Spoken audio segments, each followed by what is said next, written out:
attended the hospital to see Corporal Michael. He appears to be in good spirits, and it doesn't appear that the wound is life-threatening. I have also been in close contact with the High Command here in Nevis and commend them on their quick work, because I'm told that they have certain suspects that they have interviewed and that are assisting the investigation. I would want to use this opportunity not only to condemn the attack on Corporal Michael, not only to condemn any attacks on our security forces and any attacks on our people, but also, Mr. President, to remind the business community that this government has put in place certain incentives for them, particularly in relation to the duty-free importation of CCTV camera equipment, of other security devices, alarm systems and the like. And we continue to encourage the business community and the residents of Nevis to take advantage of these incentives that we have put in place. Yes, the government is doing, yes, the government will continue to do all in its power in the fight against crime, but we invite the citizenry also to do their part and to invest in their own security. And by so doing, we have sought to make it as easy as possible for them to implement security measures at their homes and at their places of business. I thought I'd just use that brief opportunity, Mr. President, to convey our warm regards to Corporal Michael, our wishes for a speedy and fulsome recovery, and our condemnation of those who continue to seek a path of criminality when the rest of the country is advancing in a positive way. May it please you, Mr. President.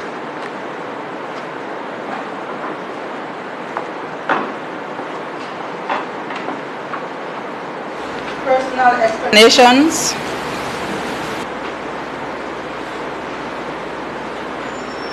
Introduction of bills and first reading.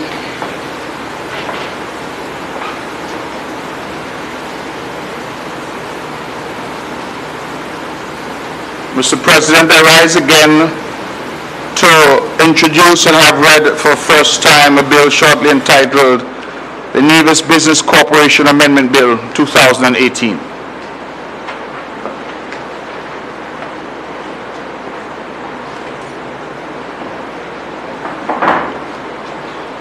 Mr. President, I rise to second the motion.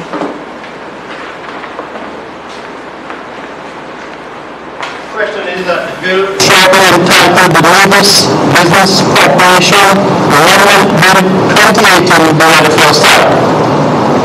Those in favor? Those against? The ayes have it.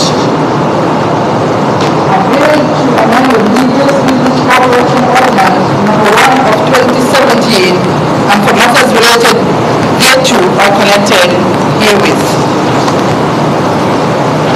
The bill has been read the first time.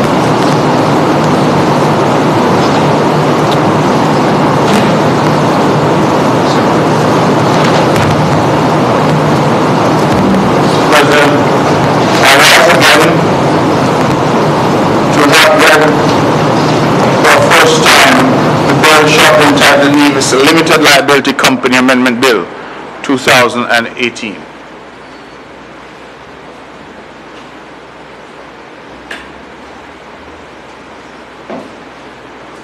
Mr. President, I rise to second the motion and reserve the right to speak on the bill.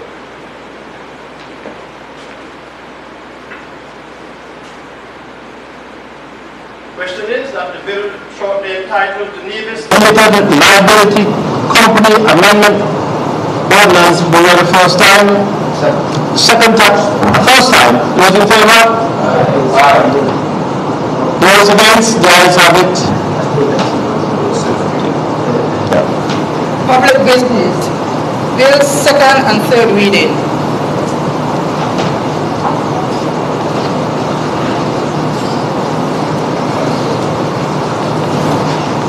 President, I rise to start the debate on the second reading of the bill shortly entitled the Nevis Business Corporation Amendment Bill 2018, which appears in my name as the Minister of Finance for the island of Nevis.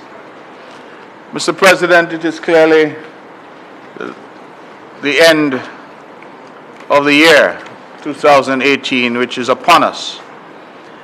And it is highly unusual that we would be here at this hour, in this house, on a Friday, when, of course, most are looking forward to the end of this year and the promise of the new year. We have, however, as a small island and as a constituent element of a small country of St. Kitts and Nevis, been buffeted by storms which are not of our own making. I'm not here talking about those that occur in nature. I'm here talking about the man-made storms that are often visited upon small and vulnerable jurisdictions such as ours.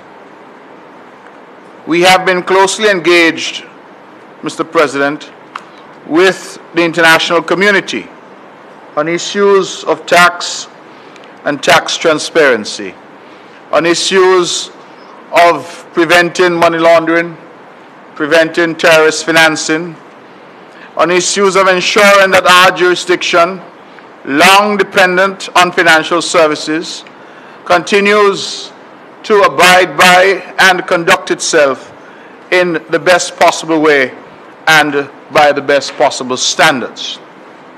We recognize, however, that smallness of size and the extent of vulnerability is no excuse, and it does not give one any type of relief, Mr. President, where larger and more powerful countries are concerned.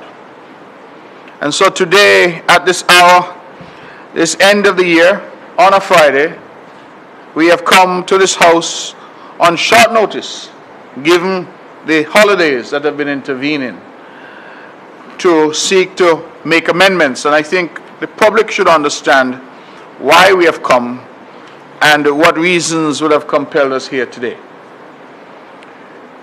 We had been engaged through our regulatory technocrats, those who are experienced in that area, with the European Union and the OECD.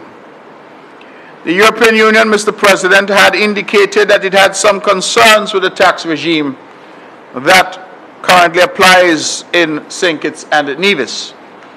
But in its formal communication, it identified just one single regime, and that was the exempt company regime that is applicable in the island of St. Kitts.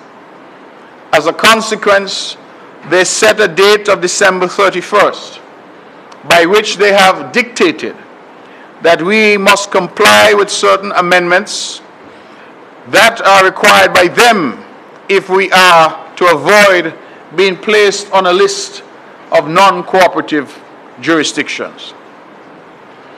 We met at the federal level. As the public would know, I sit at the federal level in cabinet there, and we decided that in light of the single regime that had been identified by the European Union, we would make some amendments to the company's legislation on St. Kitts to, in effect, do away with this notion of the exempt company.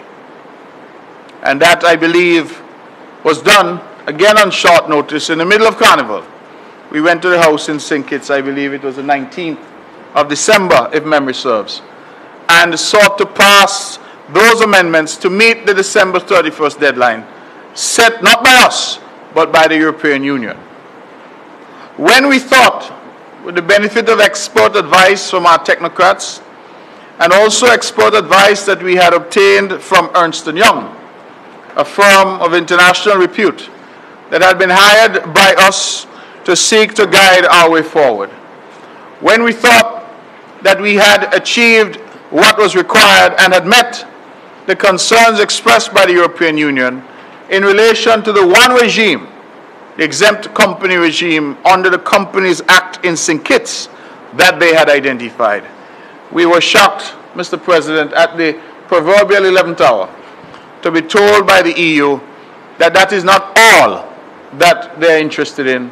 They now say, having issues with the Nevis Business Corporation Ordinance and the Nevis Limited Liability Company Ordinance. That is the reason why we have not come before. That is the reason that we've now been forced to move with undue haste to come here and to bring the House to order at this time of year, which is for us so unusual. That is the reason why we have not treated with this matter in a timely fashion before. The short explanation is that the Nevis Island administration and the federal government were unaware that the Nevis Business Corporation Ordinance or the Nevis Limited Liability Company Ordinance were within the scope of what the EU was proposing. And I want to make that very clear so that there is no doubt or no misunderstanding. The EU at the 11th hour changed the goalposts on us. At the 11th hour, having spoken for months about the exempt company regime in St. Kitts, they suddenly say, oh, we also mean the regime that you have in Nevis. That was never on the table. It was never part of the discussions. And so what did we do? We immediately sought to engage through our ambassador in Brussels, the EU. And we thought that in light of their own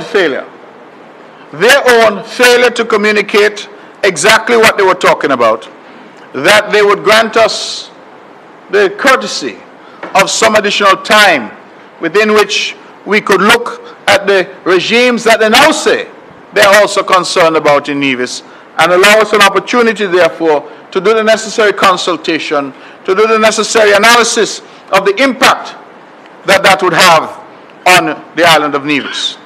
Regrettably, I am to advise the House and the nation that the EU was unmoved.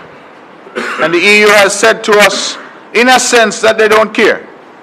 That if we did not understand what they did not explain, then that is a matter for us. And that the December 31st, 2018 deadline will apply, regardless of the circumstances that I have just outlined. I say that so that the island, the nation, and the world are clear that there is no consideration or concern for these small countries.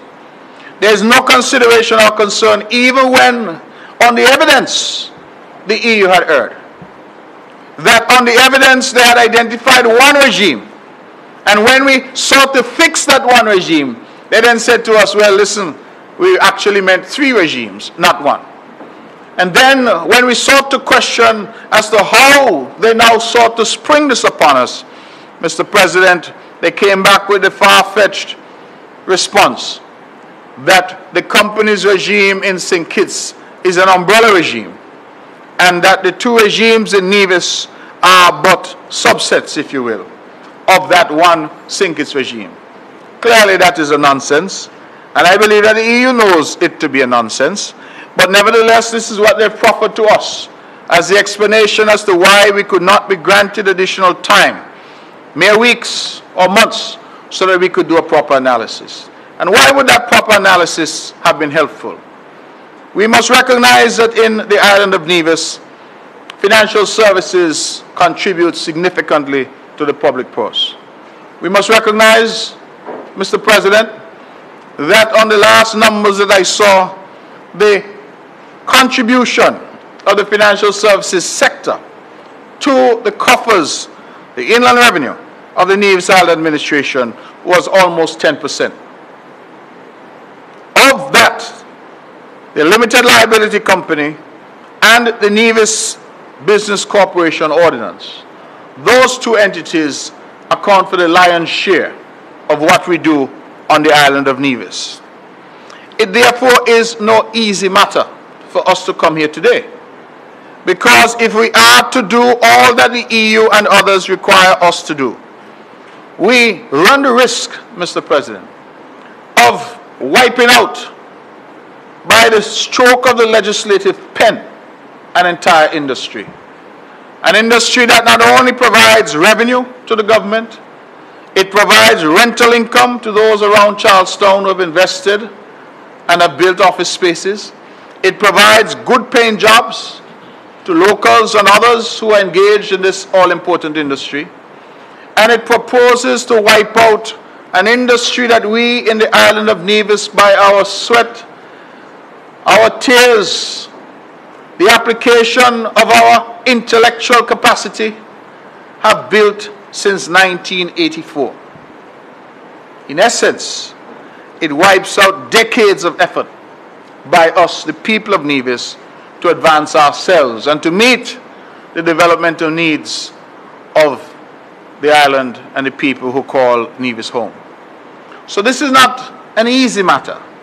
And even as I stand here today in this parliament, as the Premier of the island of Nevis, having responsibility for finance, I regret to say that we have still not been able to have a full analysis done.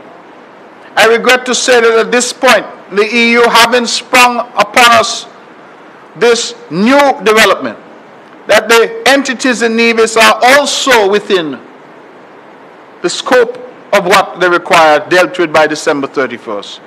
That they have not up to now identified what specifically in the Nevis Business Corporation Ordinance or in the Limited Liability Company Ordinance they would like amended. So in a very real sense, we are here today with what I would call a good faith effort, seeking to meet a concern, the scope of which we are uncertain of, but seeking to meet it nevertheless, because today is now the 28th, and it therefore means that we have but 3 days, including now the weekend, to meet an artificially imposed deadline of December 31st. And so I'm in a decidedly uncomfortable position, Mr. President, and I'm making a clean breast of it, and decidedly uncomfortable position of not even being sure that what we're doing today will be enough.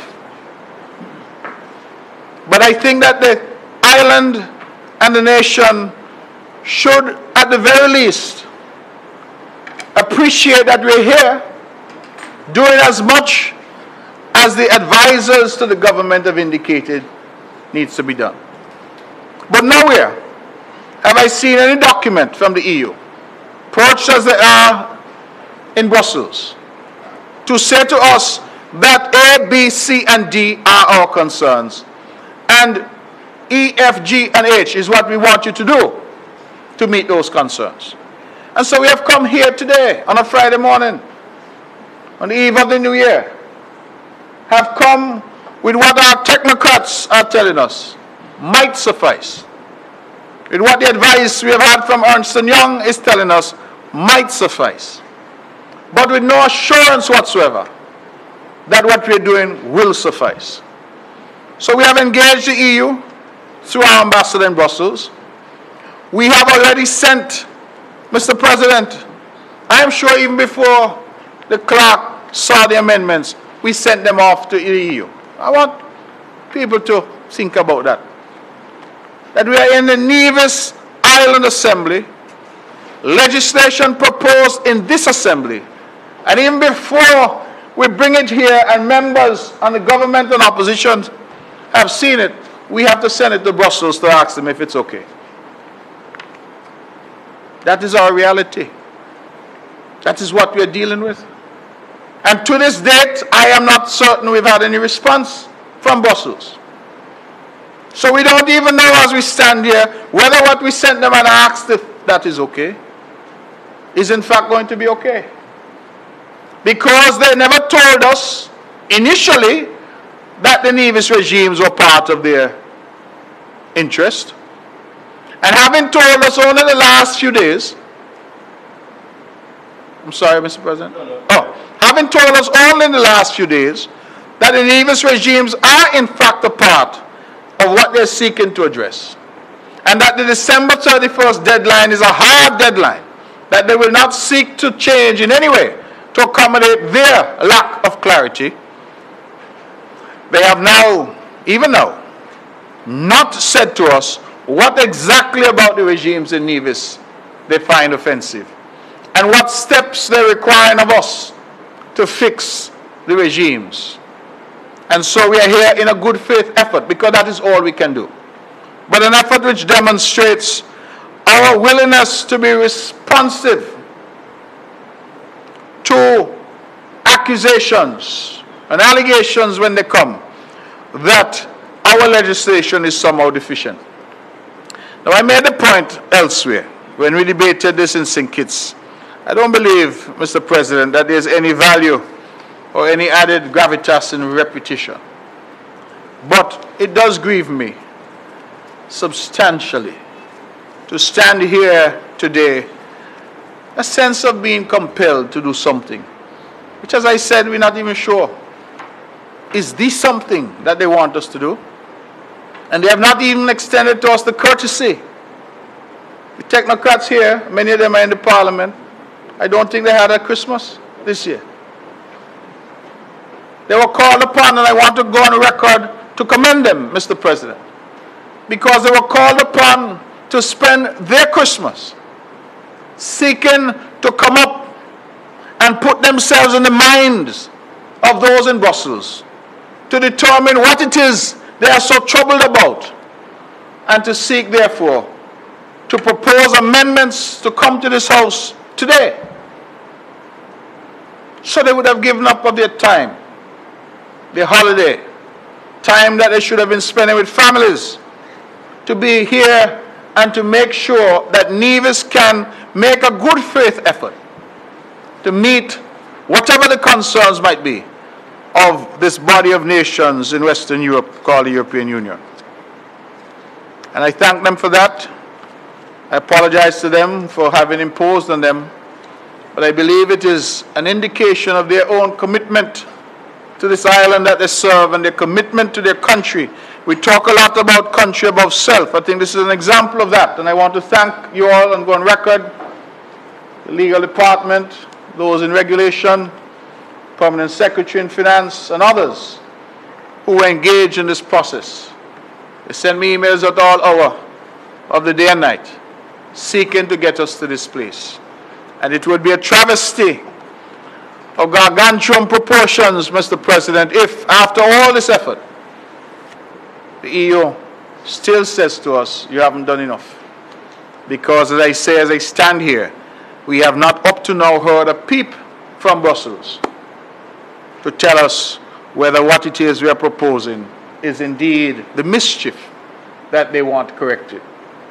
And so I just want to lay the groundwork so that our people are clear as to why we're here, why we have had to convene the House at such short notice at this very unusual and inconvenient time in the life and times of our island.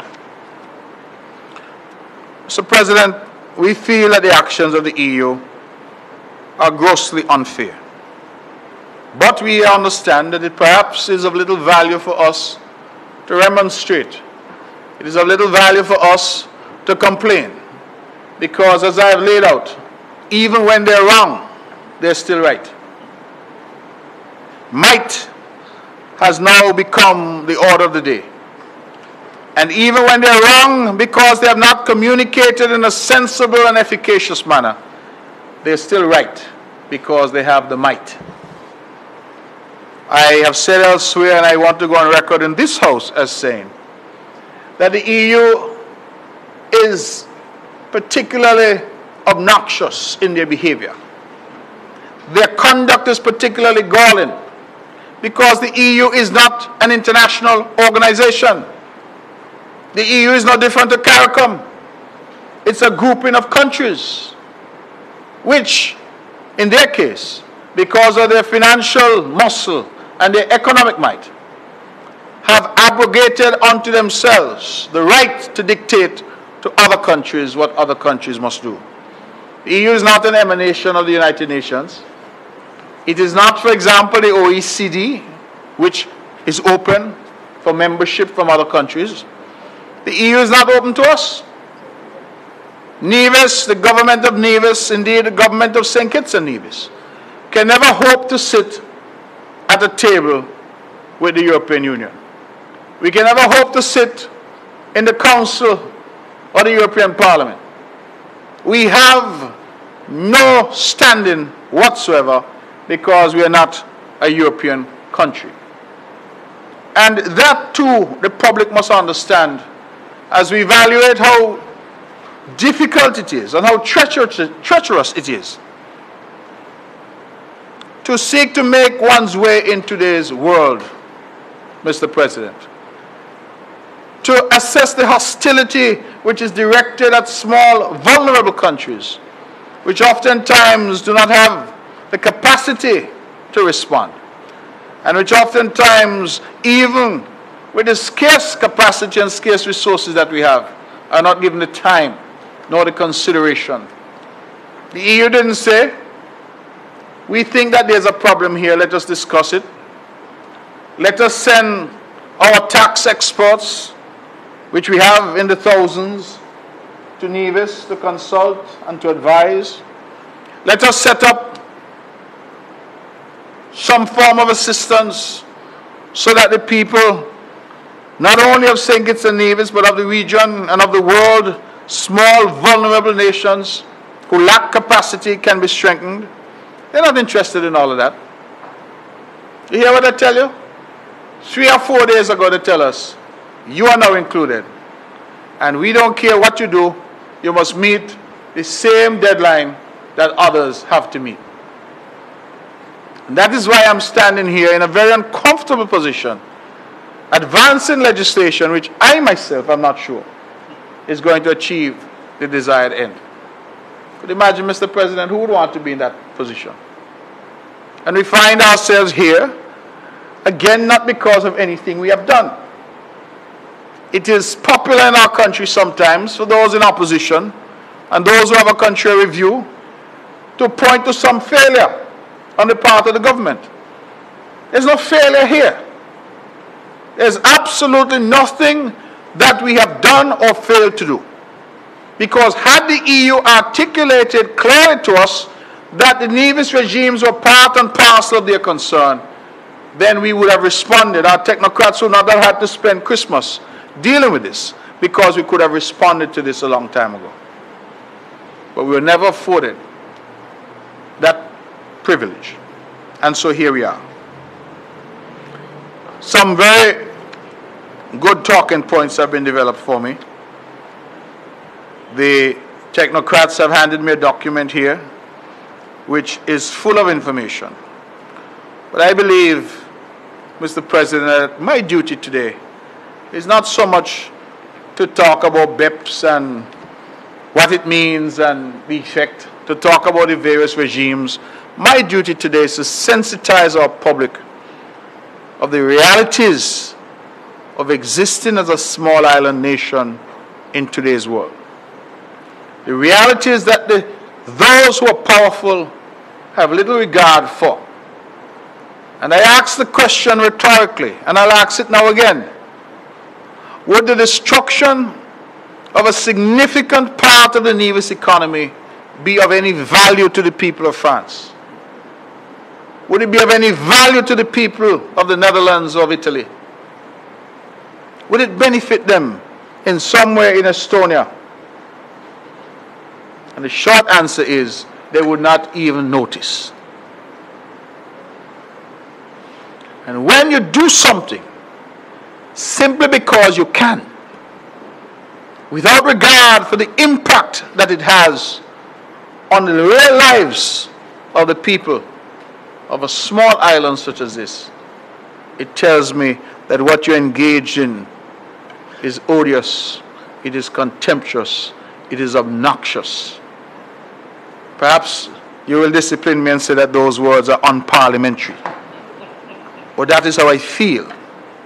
Because they have not yet been able to point to us and say, because of what you're doing in Nevis, this is what harm we're suffering. No, instead you get some generalized gobbledygook, some nonsense that comes out of Brussels.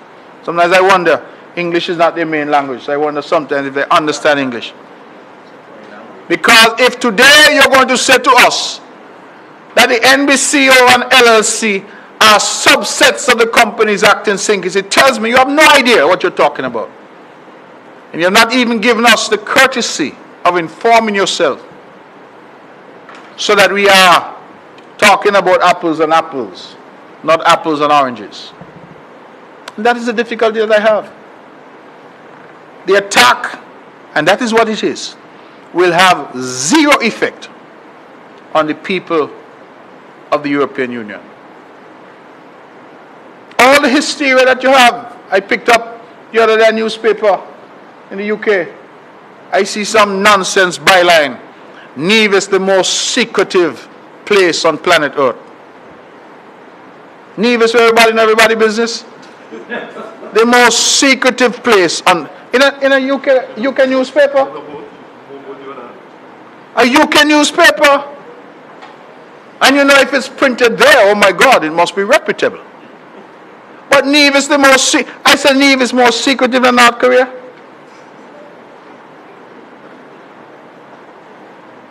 Huh? Nevis more secretive than Myanmar? Iraq? Libya? Nevis, the most, and that is the nonsense that is continually peddled. And that when we expect reasonableness from countries such as those that form the EU bloc, this is the same nonsense that they peddle. You know why? They don't care enough to actually inform themselves as to what applies in these jurisdictions. And so we get this broad-brushed approach. And I could spend all day here complaining about it. But our reality is what it is. And there may be members out there in the public who say, who cares? If they say they want to put you on a list of uncooperative jurisdictions, they call it a blacklist. I don't know why they don't call it a white list. But if they want to put you on this list of uncooperative jurisdictions, who cares? Since the EU bad, let them go ahead and do it. In fact, I am told that that has been the response of the government of Trinidad and Tobago. They've said, if you want to put me on a blacklist, go ahead. I have, up to yesterday, spoken to colleagues in Dominica. And whilst they say that they will at some point go into their parliament, they are saying that they will not be rushed by this December 31st deadline. So they're ignoring the deadline. We took the decision, both federally and now at the Nevis Island level, that it was unwise to go in that direction. That was the advice from the technocrats. That was the advice from Ernst & Young. Why is it unwise? It is unwise because once our country's name appears on this list of non-cooperative jurisdictions, punitive measures can then be taken against us.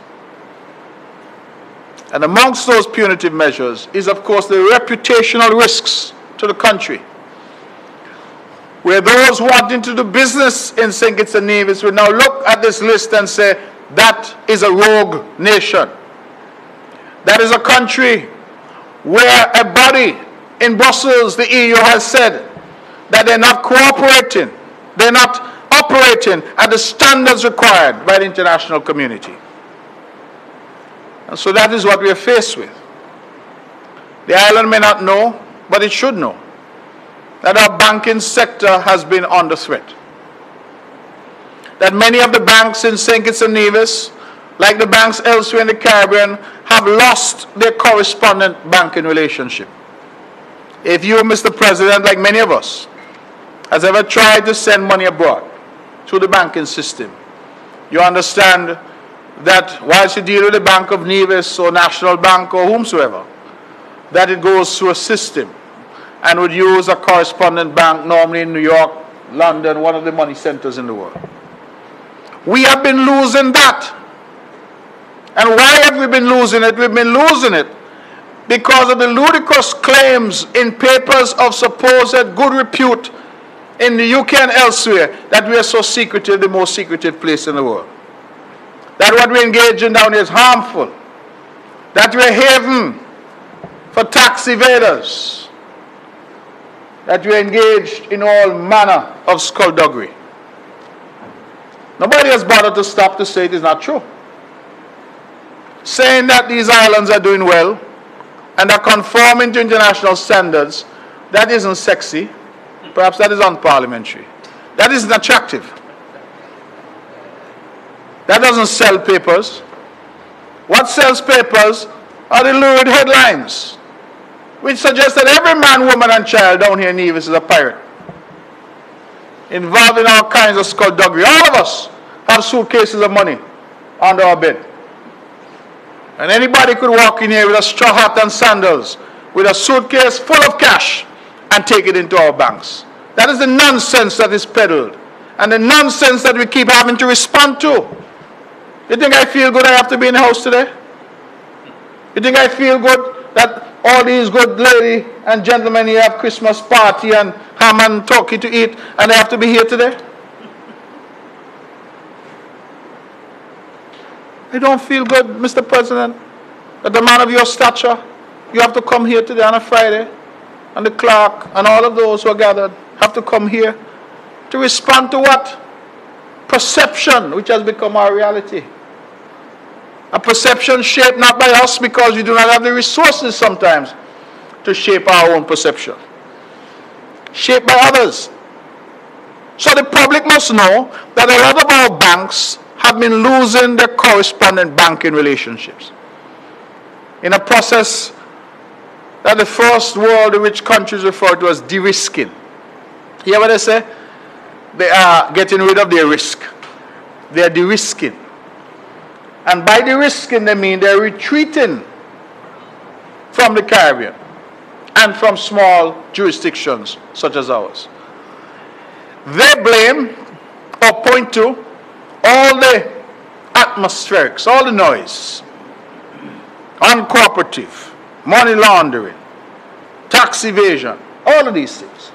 Notwithstanding that when examining these things are not true, that is what they point to, and say that these jurisdictions are for them high risk, and therefore they cannot continue to do business with our local banks and the banking institutions that serve our region. Now again, there may be people out there who say, who cares? Well, you should care. Because what it does, it means, Mr. President, that our island and our country, its financial system can be cut off from the international financial system. And all of a sudden, what you took for granted and what I took for granted, that we can go into any bank and send money to our son or daughter studying abroad, send money to buy our goods. All these young people like to shop online and all of that. Easy. Put your credit card in, tell them ship it to some mailbox. Not that I do it, but that's what I'm told. Let me be clear. Mr. President, all of that can come to a screeching halt. And what I described as a Robinson Crusoe effect, that small jurisdictions such as ours can be marooned, abandoned, cut off from the international financial sector. And all of a sudden, the tourists that we depend on to come here and stay at the hotels, they can't use their credit card here because the credit card is issued by a bank in New York. All of a sudden, TDC has no way to pay Japan for the cars that they're bringing in to sell. All of a sudden, we can't get building materials so that the minister with responsibility for housing could continue the housing revolution. All of a sudden, the country is cut off. What are we going to do? Barter? You give me 2 fish and I give you 2 mango? That's what's going to happen? These things, Mr. President, represent an existential threat to the very existence of the people of these halcyon isles. These things are calculated, if not arrested, to ensure that we can never achieve our sustainable development goals. And that, Mr. President, is why we have to be here today. Because the risk of doing nothing is far too great. And even though we are not sure that what we're doing is enough, we are optimistic that the effort being made here today will ensure that we meet the December 31st deadline imposed by Brussels on us, and that Brussels would have at least the conscience to say that they have responded in good faith, even though we have not told them what is wrong. And by responding in good faith, they have met our concerns. And their concern, they say, that we engage in something called ring fencing. Minister of Agriculture, you ever hear about ring fencing in agriculture? I have no idea. Ring fencing. I don't know what they mean up to now, Mr. President. Ring fencing. So we have preferential tax regimes. And you know what the big problem is? Let me put it in a nutshell. They say that we tax local companies at one rate, 33%. I believe that's the current rate. And that so-called offshore companies, that is companies that are formed under the Nevis Business Corporation Ordinance or the Limited Liability Company Ordinance, that those are tax exempt. That really, and I hope technocrats I have not misspoken, that really I think is the gravamen of the matter. So basically they're telling us, you either reduce the rate that you tax local companies. When I say that, I mean TDC, Hosfords, and Best Buy. You either tax them at zero, like you're taxing the offshore company, or you tax the offshore company at 33%, like you tax the local company. Basically, they should be treated the same. But you ask the question, and I think the answer is obvious. If they're treated the same, what is the incentive of anybody to come here? Why would I leave Florida and set up a company in Nevis if it doesn't give me any advantage?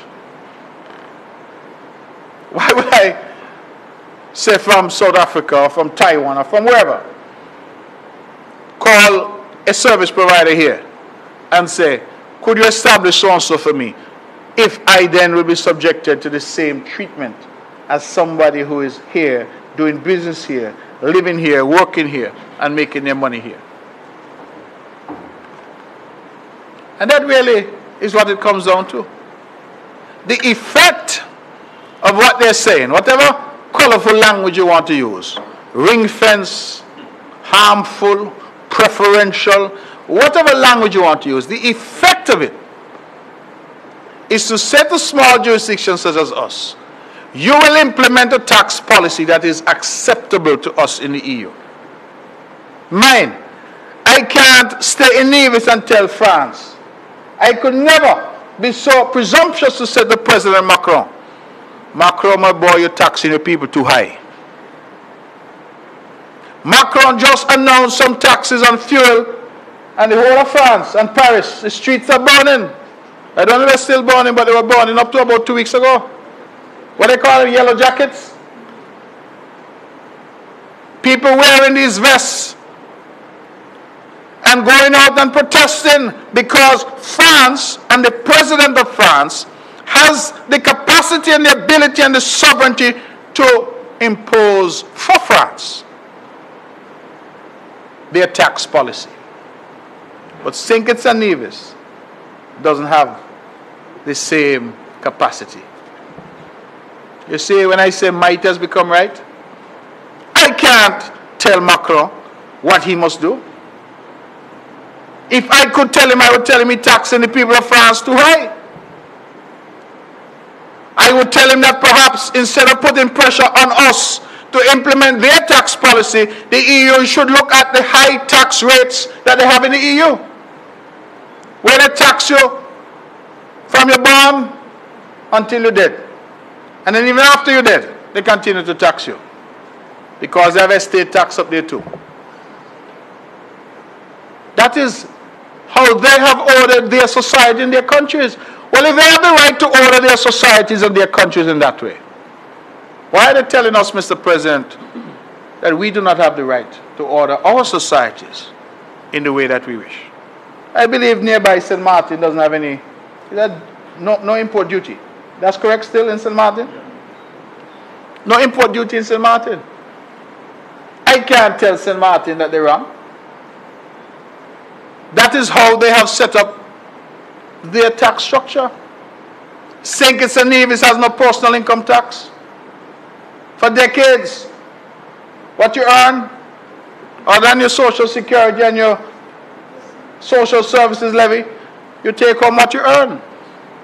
Other countries have 30, 40, sometimes higher percent of personal income tax. Are they right and we're wrong? Are we right and they're wrong? I don't think it's a question of right and wrong. I think that they have a right to set their policy. If you live in America, you don't like the 40% tax, move out of America.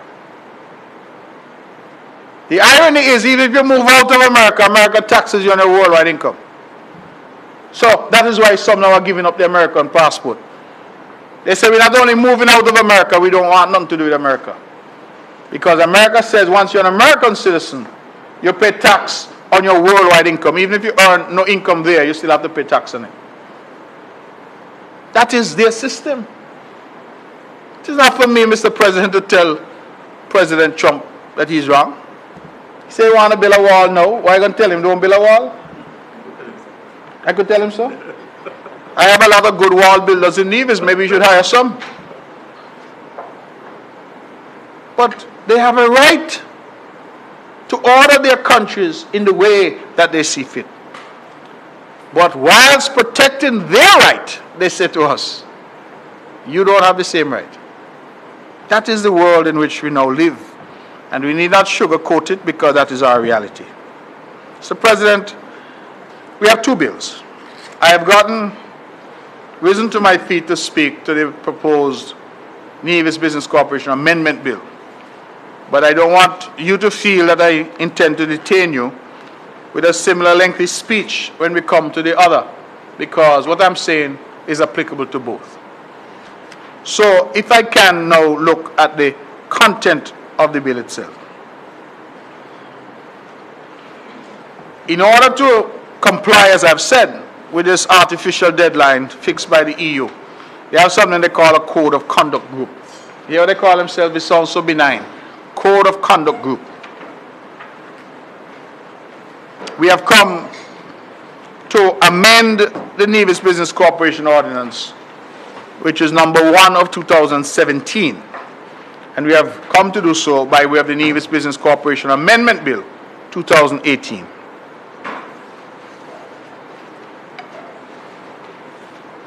Part 15 of the Nevis Business Corporation Ordinance, that is the parent legislation.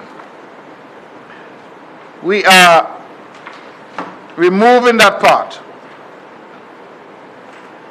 repealing it in its entirety, and replacing it with a new part headed Corporate Taxation. We are also introducing what they call a grandfathering clause. And that is being introduced to grant exemptions for the benefit of current companies, up to again a deadline imposed by, I believe, the OECD of 30th June 2021, at which time all tax-exempt statuses would cease. So let me just try to break that down, Mr. President. We are coming today to repeal the provisions of the Nevis Business Corporation Ordinance, which grant tax exemptions. And we're replacing that, which is contained in Part 15, with a new part headed Corporate Taxation. What we're seeking to do in this new part headed Corporate Taxation is to outline some tax exemptions which will only apply to companies that are pre-existing and to companies that are formed before Monday, the 31st. And those companies, Mr. President, we will what we call grandfather. So we're saying that if you currently have a Nevis Business Corporation, or you currently have a limited liability company, registered in Nevis, or you are to register one today, before the 31st of December, that you will continue to enjoy tax exemptions, but only until the 30th of June 2021. I hope I'm clear. So we are saying that if you form a company at any time after the 31st of December, you will get no tax exemptions, no tax benefits, because that which was is now no more. So that explains, Mr. President. And let me go on record to say that we have had meetings with the service providers. And they have understandably been concerned because this is their bread and butter. But whilst they've been concerned, I think that they have been understanding that these are the pressures that are being brought to bear on small and vulnerable jurisdictions such as ours. And they had a concern that it would not be just a cutoff, whereas of the day fixed, and we hope to have this brought into force immediately, that as of the day fixed, they no longer have any exemptions. And so the grandfathering provision is important for them because they understandably have to advise clients. And we have to do the analysis to determine what the impact of this is going to have over the medium and long term. So we're meeting the deadline imposed by the EU. We have approached this in good faith to do what we think they want us to do, and that is to repeal the tax-exempt provisions that hitherto existed for the island of Nevis under the Nevis Business Corporation Ordinance and the Limited Liability Company Ordinance. I am speaking to both, as I said, because both seek to achieve the same thing. So we are repealing the tax-exempt status, but we are grandfathering or saving the provision until June 2021, 30th of June, for those existing entities or entities formed before December 31st, 2018. Anything formed after December 31st, 2018 will not benefit from a tax exemption. And so what we feel the EU wants us to do, which is to have the same tax regime for local companies as for these entities formed under this legislation, that will be achieved for new entities being formed after December 31st. But the thousands, many thousands of entities that currently exist on our books, they will continue to get the tax-exempt status until June 30th, 2021.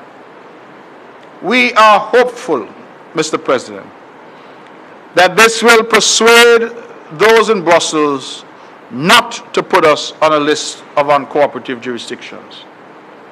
We are told that in the month of January, next month, there will be 3 meetings when they will assess what various jurisdictions around the world have done, Nevis and St. Kitts being one of those jurisdictions.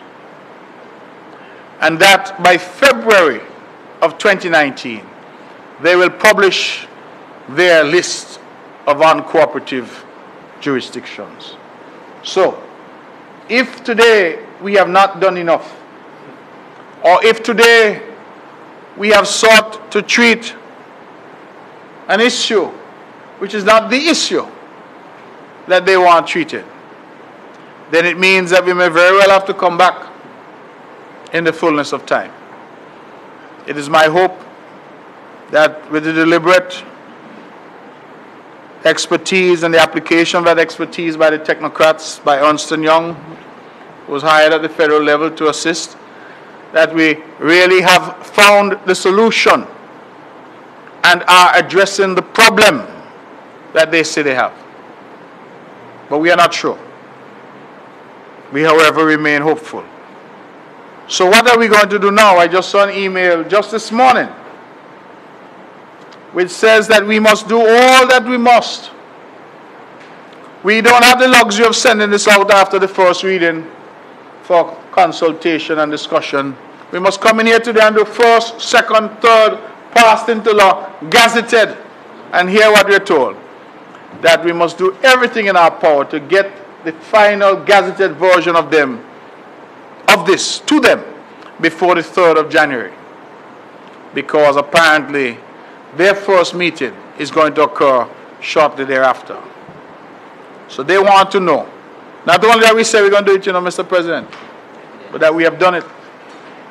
And to supply them with evidence that we have done it by the date. And up to now, nobody has given us any guarantee that with all this commotion that we have here, that will suffice. And so that is essentially what we've come to do. With the repeal of the tax-exempt provisions, Nevis business corporations and limited liability companies will now have the following changes. 1. The option to elect to be a tax resident will be removed for both regimes, and both now will be treated equivalently to all other local companies under the Income Tax Act. Again, let me emphasize, that is for entities formed after December 31st. Those that exist now will continue to have some exemption until June 2021. The effect number 2, corporate residency tax and tax residence certificates will no longer exist under these two ordinances. We believe that these amendments should address the potential EU concern of ring fencing by removing the exemptions being granted to IBCs and LLCs, expressly provide for the exemptions to apply only to IBCs and LLCs that have been incorporated under the respective ordinances on or before 31st December 2018, and incorporate grandfathering provisions to allow existing IBCs and LLCs to benefit from tax exemptions until June 2021. Mr. President, when I became Premier just a little over a year ago, and the people voted for this government, in my very first meeting with financial services providers, I was bold enough to charge them with growing the industry in this term by 50%. That's what I asked them to do. And I stood up there and I pledged the support, the commitment, the cooperation of the Ministry of Finance and the Nevis Island Administration, that we will do all that we can to grow this all-important sector. I was not aware at the time that others in Brussels were planning differently. And whilst we are talking about growing the sector, their preference is to kill it. But I want to give the assurance today that just as our forebears in 1984 created something from nothing and created for the island of Nevis an industry that has provided for the island and provided for many people on this island in the decades since then, I am prepared to commit today that the island of Nevis will continue to thrive, Mr. President, despite these headwinds. That we have the capacity, and once we put our heads together and work together, we will overcome these challenges. The EU now is powerful. It wasn't always so. Nevis now is powerless. It will not always be so.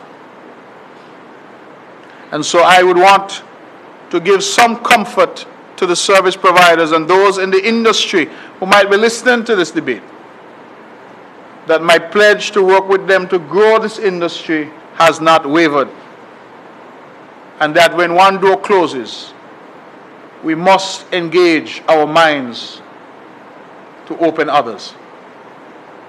And that what this might be a signal that just as they keep changing goalposts, we must now change our approaches.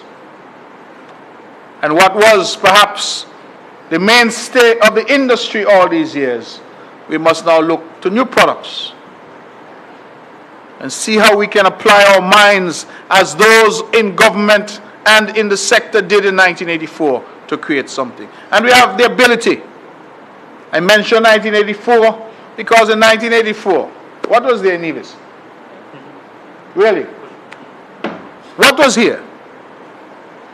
And you had people who said, let us sit down and come up with something called financial services. In 1983, you had people who sat in Bastille and said, let us come up with something called citizenship by investment or economic citizenship. The world had never ever heard of it. We take a moment, Mr. President, for the country to observe that. That prior to 1983, 1984, the world had never heard of leveraging one's sovereignty to grant citizenship in exchange for investment. Now I'm told it's a multi-billion-dollar industry created right here in St. Kitts and Nevis. It therefore gives me confidence that if we're able to do it then, we can do it now. And my appeal to our service providers today is not to panic, not to despair. That they have in the government a government that is willing to work with them.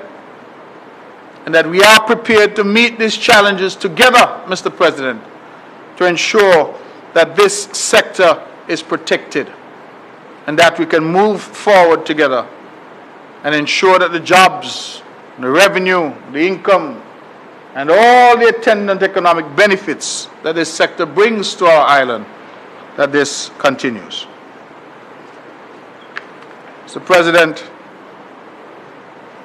what we are seeking to do, in short, is to remain compliant with the international standards imposed by the OECD and with the standards that are now being espoused by the European Union. And to do so, we are removing the tax preferential treatment within the ordinances and including some grandfathering provisions to protect existing companies and corporations until June 2021. We will continue, I pledge, the process of achieving an integrated and comprehensive approach. And we shall do all, Mr. President, necessary to uphold the good reputation of the island of Nevis. Mr. President, I'm hopeful that we've done enough. We have met with those whom we felt we had to meet with. We have deployed our diplomatic resources in Brussels. We have done as much as we can. And our very presence here today demonstrates the seriousness with which we are treating this matter. In keeping with the high standards that Nevis has always had and will always have, Mr. President, I place before this House the Nevis Business Corporation Amendment Bill 2018 and ask for its safe passage. May it please the House.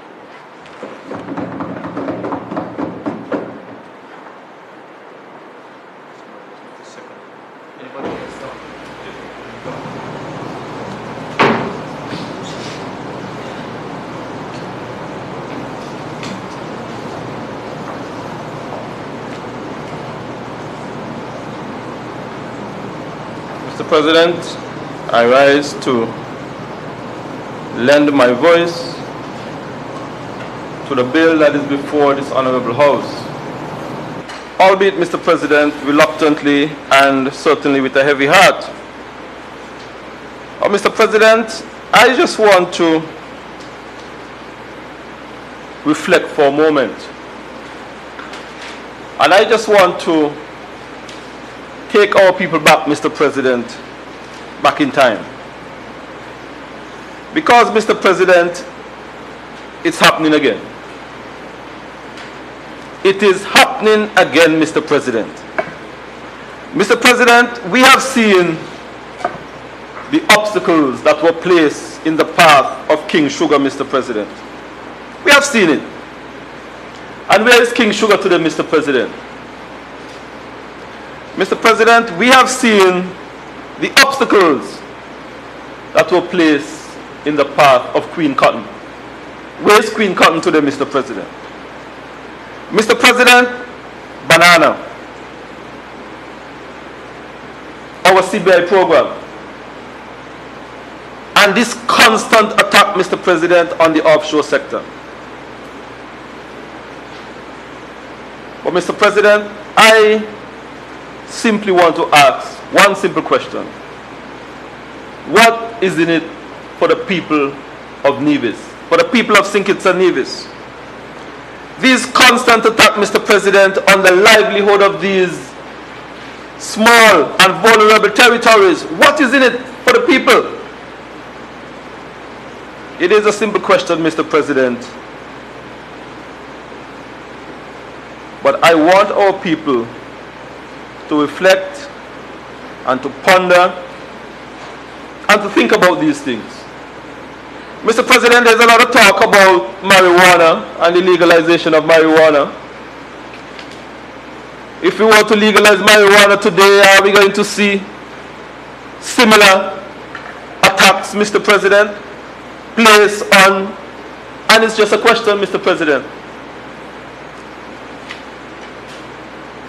These territories, Mr. President, strangely enough, were former territories of these powerful and mighty EU countries.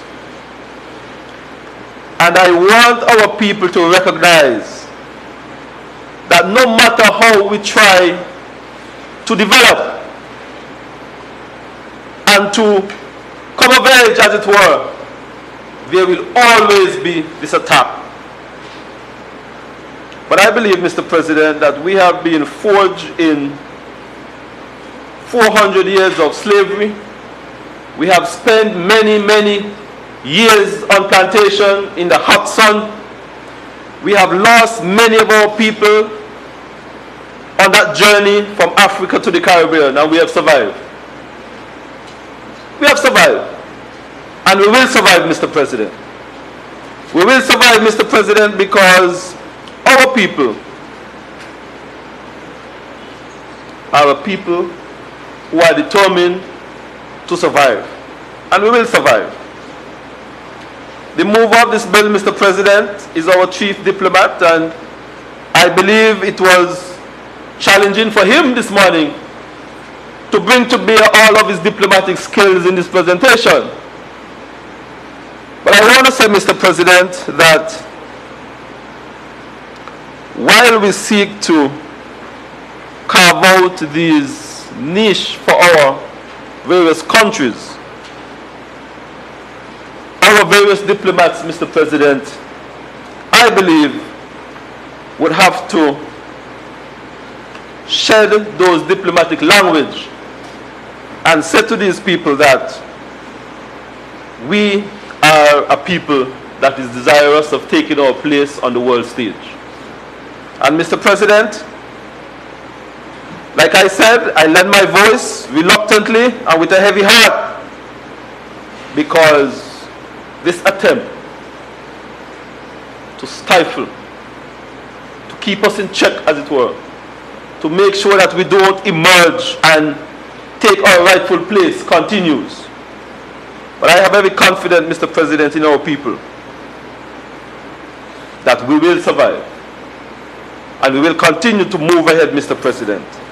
And Mr. President, with those very brief words, I want to say to our people that while this threat continues, and while this government, which I am privileged to be a part of, will continue to do all that is within our power to make sure that this country continues to move ahead, I just want to leave them with these very brief words. Stay the course, and we will get through this as well. May it please you, Mr. President.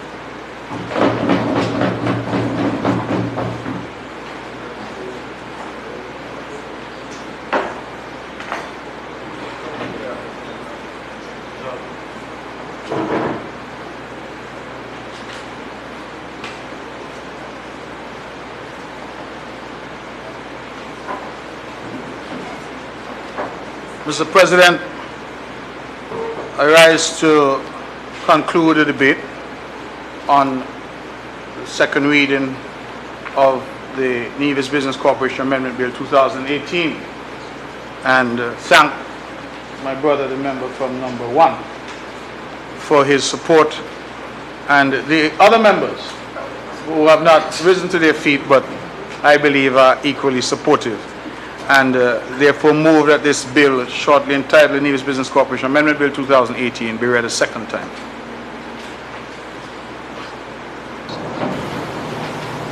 A bill to amend the Nevis Business Corporation Ordinance number 1 of 2017 and for matters related thereto are connected therewith. The bill has been read a second time. How is it? Committee stage right now? Okay.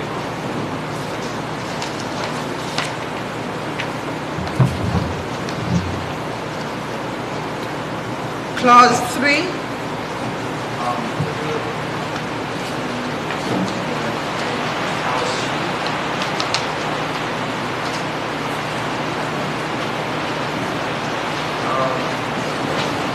We have a couple of amendments that have been proposed. In the first paragraph, Chair, 3.1, the corporation subject to this ordinance which does not carry on business. Instead of say which does no business, which does not carry on business. I'm told that's the preferred language.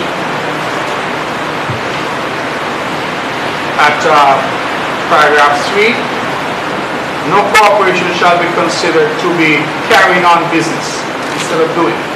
They need to do it.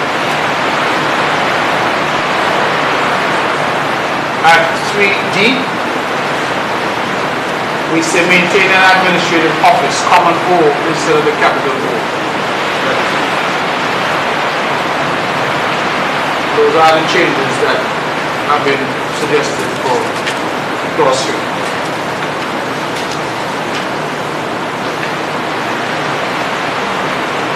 Question is that clause 3 do form part of the bill as amended in section 1, section 3, section 3D. Do form part of the bill. Those in favor? Aye. Those against? The ayes have it. Clause 2. The question is clause 2. Interpretation do form part of the bill. Those in favor? Aye. Those against? The ayes have it. Clause 1. The question is that clause 1, short title, do form part of the bill. Those in favor? Aye. Those against? The ayes have it. Enacting clause. Question is that the enacting clause do form part of the bill. Those in favor? Aye. Title. Question is that the title do form part of the bill. Those in favor? Aye. Those against? The ayes have it.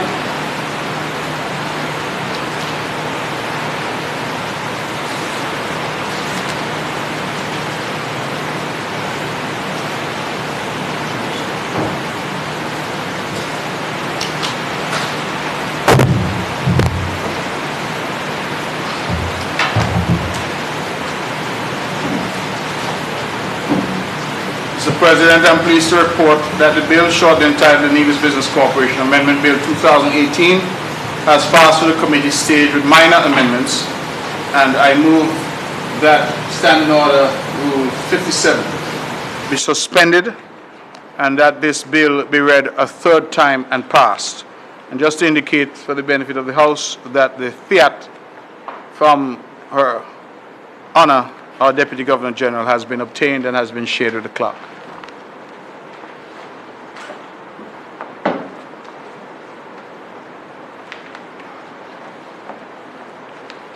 Mr. President, I rise to second the motion.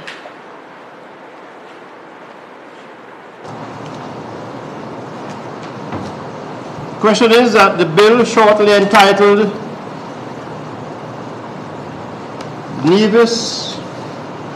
right? Business Corporation Amendment 2018 be read a third time and pass. Those in favor? Aye. Those against? The ayes have it. A bill to amend the Nevis Business Corporation Ordinance Number 1 of 2017 and for matters related thereto or connected therewith. The bill has been read a third time and passed.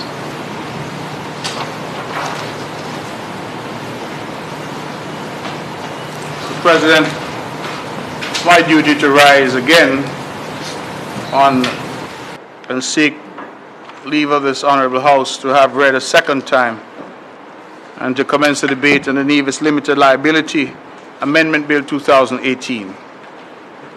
Mr. President, the comments I would have made before apply here just as forcefully as they did to the previous legislation that we were considering.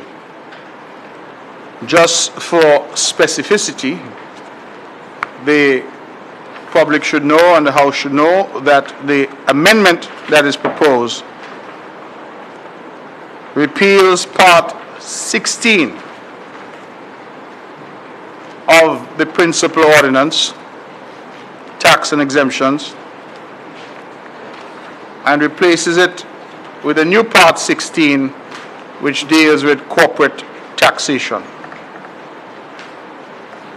The provisions are identical to what has been hitherto discussed, in that the new tax-exempt regime would apply only to limited liability companies or LLCs that were in existence prior to December 31st, 2018.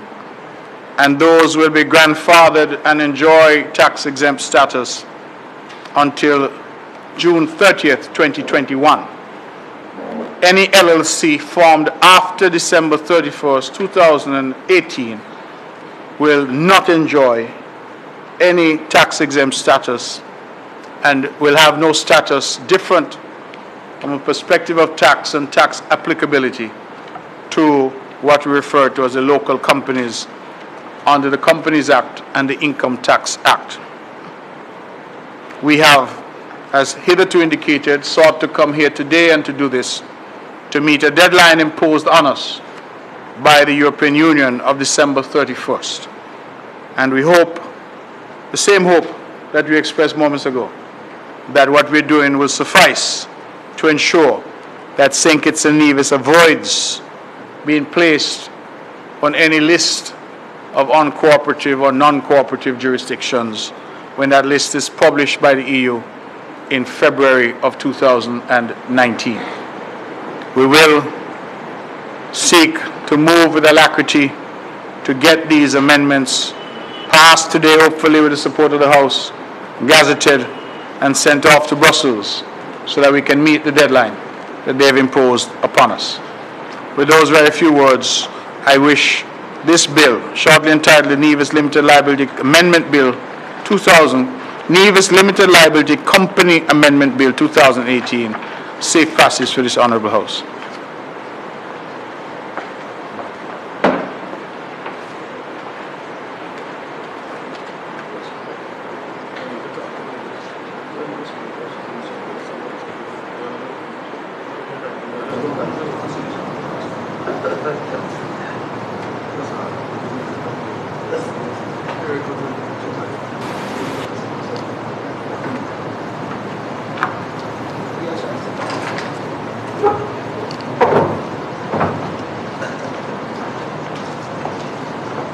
Mr. President, I rise to support the bill that is before this honorable House. Of course, we've heard a lot from the mover of the bill and how important the financial services industry is to the island of Nevis. And of course, I'm here to lend my full support to the bill. May it please you, Mr. President.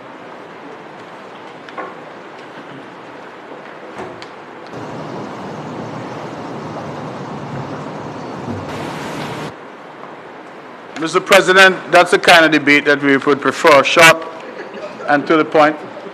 It appears that I have the unanimous support of the government, and I'm sure if the opposition were here, they would support as well the Nevis Limited Liability Company Amendment Bill 2018. And I therefore move that the bill be read a second time.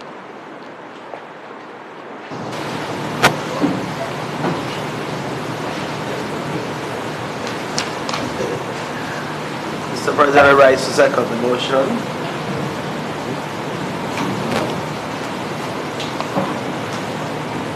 The question is that the bill shortly entitled Nevis Limited Liability Company Amendment Bill 2018 be read a second time. Those in favor? Aye. Those against? The ayes have it. A bill to amend the Nevis Limited Liability Company Ordinance Number 2 of 2017 and for matters related thereto or connected therewith. The bill has been read a second time. House in committee.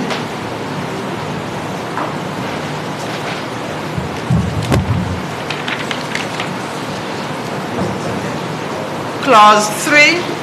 We have some proposed language in section 96(1).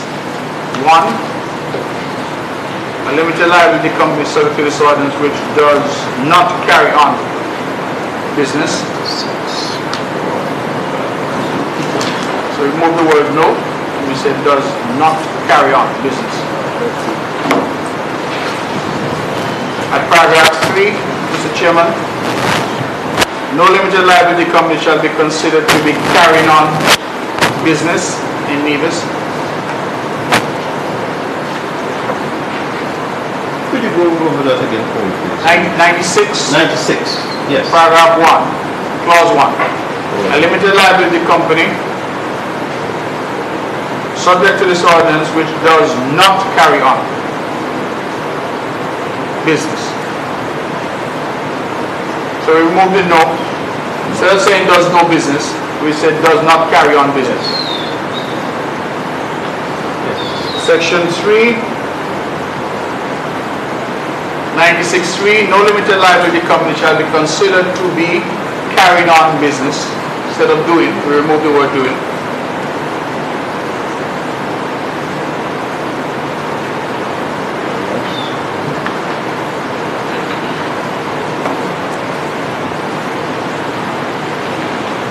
F, investing in shares of a Nevis company, international business corporations, or investing in the interests of Nevis limited liability companies, acting as a partner of a, the word,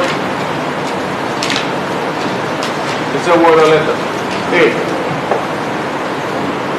the letter A, which is also a word, acting as a partner of partnership.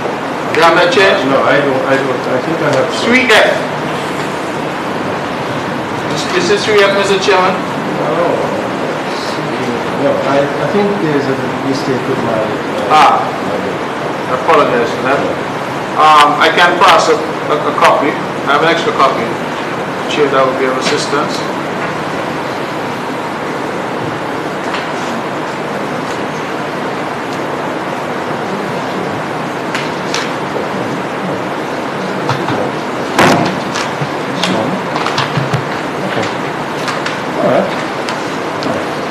So 3F, investing in shares of a Nevis company, international business corporations, or investing in the interests of Nevis limited liability companies, acting as a partner of a partnership. And then at 96(5), notwithstanding provision of subsection 1, you have 2, so we take out one of the 2's. That was a scrivener's error. You with me, Mr. Chairman? Yes, I'm with you. Yes. Those are the proposed changes.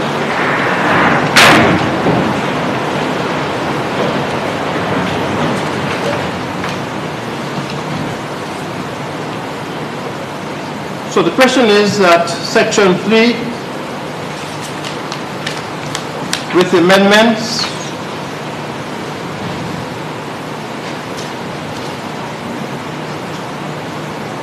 in subsection 3F and 5 as well as section 1, section 3 do form part of the bill. Those in favor? Aye. Those against? The ayes have it. Clause 2. The question is that clause 2, interpretation, do form part of the bill. Those in favor? Aye. Those against? The ayes have it. Clause 1. Clause 1, short title, do form part of the bill. Those in favor? Aye. Those against? The ayes have it. Enacting clause. The question is that the enacting clause do form part of the bill. Those in favor? Aye. Those against? The ayes have it. Title. Question is that title do form part of the bill. Those in favor? Aye. Those against? The ayes have it.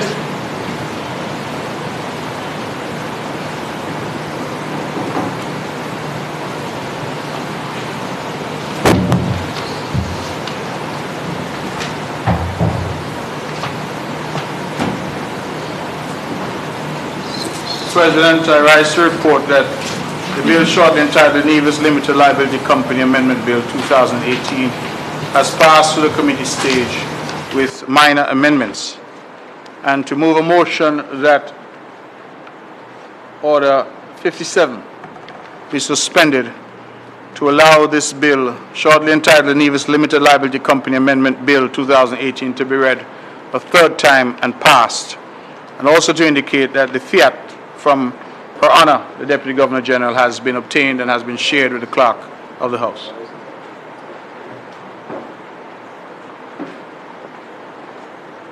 Mr. President, I humbly rise to second the motion. The question is that the bill be read a third time. Those in favor? Aye. Those against? The ayes have it. Limited Liability Company Ordinance number 2 of 2017 and for matters related thereto or connected therewith. The bill has been read a third time and passed. Adjournment.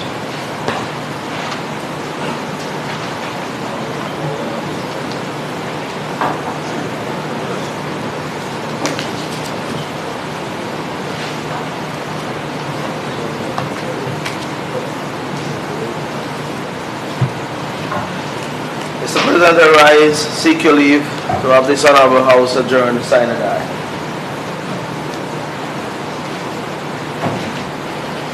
Mr. President, I rise to second the motion. Let me at this point on the adjournment indicate that we have met,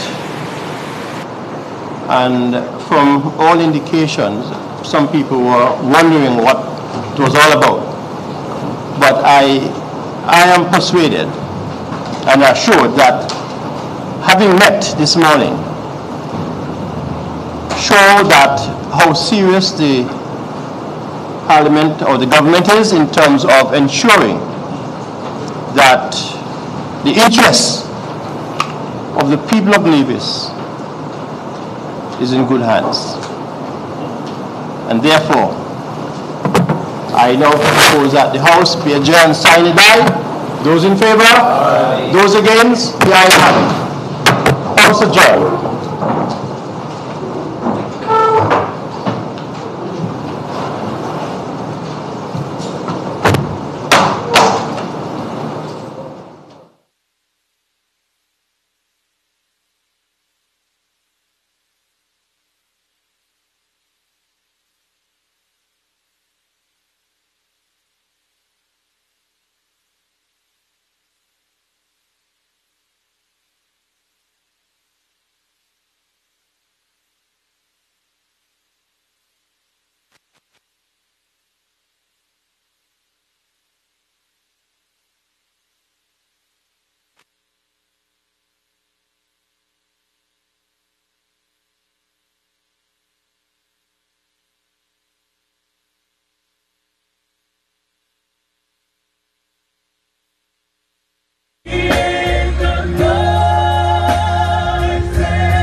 to the world.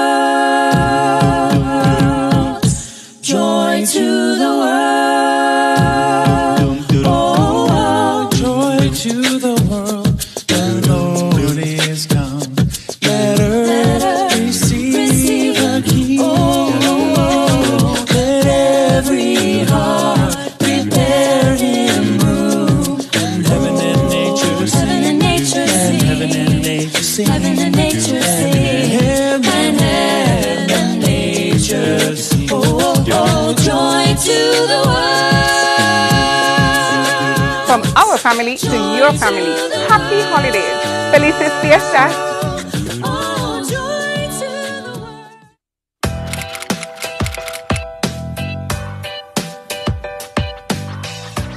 As Minister of Foreign Affairs, my work requires me to travel quite often.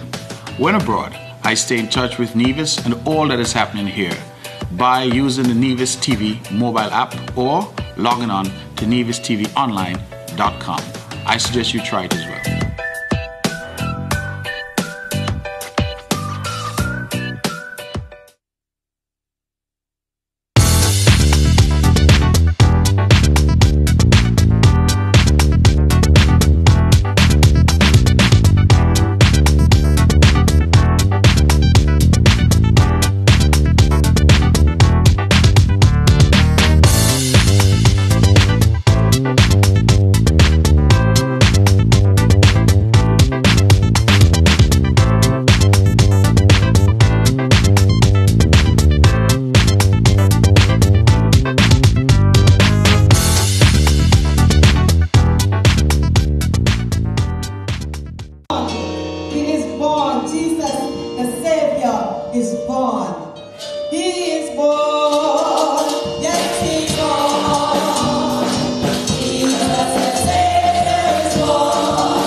I'm Zach Harmon. And I'm Denise Golden. And you are watching NTV 8.